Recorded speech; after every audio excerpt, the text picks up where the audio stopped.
Hi friends, బాగున్నారా? నిన్న ఒక ఫంక్షన్కి వెళ్ళాం. ఆ ఫంక్షన్లో ఒక ముగ్గురు నలుగురు మన బంధువులు, తెలిసిన వాళ్ళు, ఫ్రెండ్స్ ఉంటారు కదా. వాళ్ళు ఏమండి, నేను దొండకాయ తిన్నాను, సాంబార్లో వేసారా, నేను సాంబార్లో దొండకాయ వచ్చిందేమో నేను తిన్నాను, గుమ్మడికాయ వేసారా, గుమ్మడికాయ వేస్తే నేను తిన్నాను అని వాళ్ళు చెప్తున్నారు.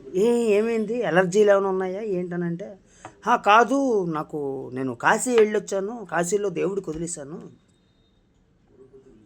ఒకళ్ళు పండు వదిలేరట, ఒకళ్ళు కాయ వదిలేరట.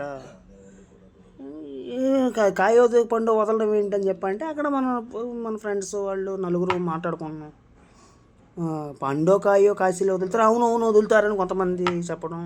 అదేంటి నీకు తెలియదా అని, తెలుసండి, కానీ వాస్తవం నాకు తెలుసున్న పద్ధతి ఏంటంటే, మన ధర్మం, సనాతన ధర్మం మనకు చెప్పింది ఏంటి అంటే, కాశీ లాంటి పట్టణం అంటే పురాతన పట్టణం, భగవంతుడు ఉద్భవించిన పట్టణం, భగవంతుడికి ఇష్టమైన సాక్షాత్ పరమేశ్వరుడికి ఇష్టమైన నగరం అని, అది చాలా పవిత్రమైంది. అలాంటి చోటకి వెళ్ళి ఒక నిర్ణయం తీసుకోవడం, భగవంతుడికి కైంకర్యం చేస్తాను ఒక ఒపీనియన్ అని మన నిర్ణయం తీసుకోవడం అనేది జీవితంలో చాలా చాలా చాలా చాలా విలువైంది. ఓకే, దానికి కూడా నేను భగవంతుడికి ఎంతో కొంత మనం అర్పించాలి, ఓకే, బాగానే ఉంది. కానీ కాయాపేక్ష ఫలాపేక్ష అని చెప్పిన ధర్మాన్ని కాయో పండు అని చెప్పడం అనేది నాకు నచ్చలే. అంటే నేను ఈ కాయ వదిలేశాను, కొంతమంది ఏమో నాకు ఇష్టమైన కాయను వదిలేశాను దేవుడికి అని అంటారు. ఇంకొకళ్ళు ఏమో నేను అది ఎలాగా తినను కదా అందుకు దేవుడికి ఇచ్చేసానని చెప్పి నాకు కాకరకాయ వద్దని ఇచ్చేసాను, పొడవ చిక్కుడు ఇచ్చాను, పొట్టి చిక్కుడు తినొచ్చు నేను. ఇలాగే ఒక్కొక్కళ్ళు ఒకటి ఏదో వాళ్ళకి తోచిని చెప్తున్నారు. కానీ అది కాదు కదా కాయాపేక్ష ఫలాపేక్ష అన్నది చెప్పారు. కాయాపేక్ష అంటే మన శరీరం మీద వాంఛలు తగ్గించుకోమని, రుచులను, సుఖాలను, సోకులను, డెకరేషన్లను, ఇటువంటివన్నీ తగ్గించుకోమని ఏదో ధర్మంగా జీవించమన్నారు, శుచిగా శుభ్రంగా ఉండమని అన్నారు. కానీ నాకు కాదని కాదు. కాయాపేక్ష అంటే శరీరం వాంఛలను తగ్గించుకోమని చెప్పి మీకు కాయాపేక్ష వదులుకోవాలి, ఫలాపేక్ష వదిలేయాలి. ఫలాపేక్ష అంటే మనం ఒక కర్మ చేసాము అంటే, ఒక దానము, ధర్మము, సాయము, సాటి మనిషిని గౌరవించడము, లేదా ఏదైనా ఒక కర్మ చేసాం, దాని నుంచి ఫలితాన్ని ఆశించద్దు. దాని ఫలం అంటే పండు కాదు, ఫలం అంటే ఫలితం.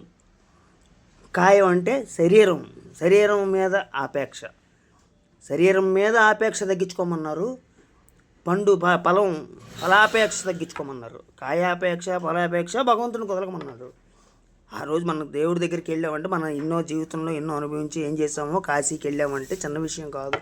పూర్వం రోజుల్లో కాశీ వెళ్ళడం అంటే కాటికి వెళ్ళినట్టే అని చెప్పి లెక్కేసేవారు. ఎందుకంటే అప్పుడు అప్పగింతలన్నీ చేసేసి వెళ్ళేవారు. మళ్ళీ ఎప్పుడు వస్తానో రానో ఏం జరుగుద్దో తెలియదని చెప్పి వెళ్ళేవారు. కాశీ నుంచి వచ్చారంటే మామూలు కాదు. అప్పట్లో పూర్వం చిన్నప్పుడు కథలుగా చెప్పేవారు, కాశీకి వెళ్ళిపోయారు రాలేదు అని.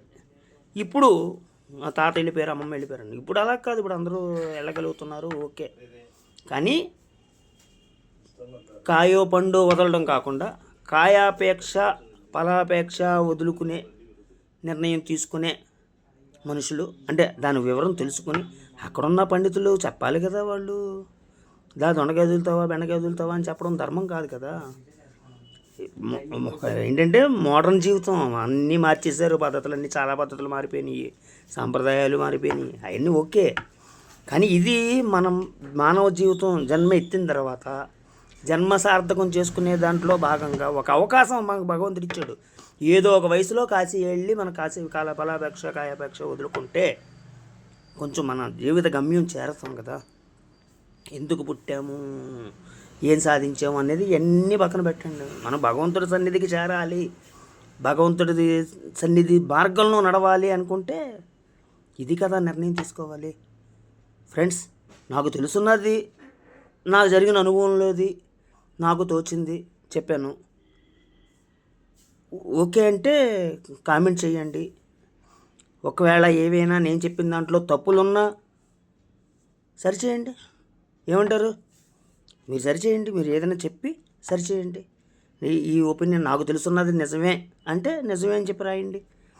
లేదు లేదు తమ్ముడు ఇది అని చెప్పి నాకన్నా పెద్దలు కానీ వెల్ విషర్స్ కానీ ఏదైనా చెప్పాలనుకుంటే చెప్పండి. ఓకేనా ఫ్రెండ్స్? మీ కోసం ఎదురు చూస్తూ ఉంటాం, మీ కామెంట్ కోసం ఎదురు చూస్తూ ఉంటాం. ఓకే, తెలుసుకుని మసులుకో మిత్రమా. బాయ్.